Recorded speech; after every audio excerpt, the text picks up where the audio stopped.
بسم اللہ الرحمن الرحیم۔ السلام علیکم ورحمۃ اللہ وبرکاتہ۔ جیسا کہ آپ سب ناظرین اور سامعین جانتے ہیں کہ میں اپنے یوٹیوب چینل میں آسان ٹپس اور آسان نسخے جو ہے وہ آپ لوگوں کی خدمت میں پیش کرتا ہوں۔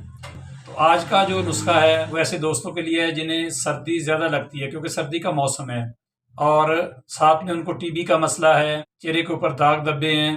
کیا کرنا ہے، وہ ہلدی لیں گے گنڈی اور اس کا سکوف کر لیں۔ رات کو سونے سے پہلے 1 گلاس نیم گرم دودھ کا لیں اور اس میں 1 چمچ چائے والا جو ہے یہ ہلدی جو ہے وہ ملا لیں اور اسے اچھی طرح مکس کر لیں، تو اسے پی لیں۔ چند دن کے استعمال سے آپ کے مندرجہ بالا جو مسائل ہیں وہ دور ہوں گے۔ مزید ایسی آسان اور اچھی ویڈیوز دیکھنے کے لیے آپ میری آئی ڈی کو فالو کریں، لائک کریں اور آئی ڈی میں جا کے میرے یوٹیوب چینل کو بھی سبسکرائب کریں۔ ہم ملتے ہیں ایک اچھی ویڈیو کے ساتھ۔ اب آپ سے اجازت چاہتا ہوں۔ والسلام۔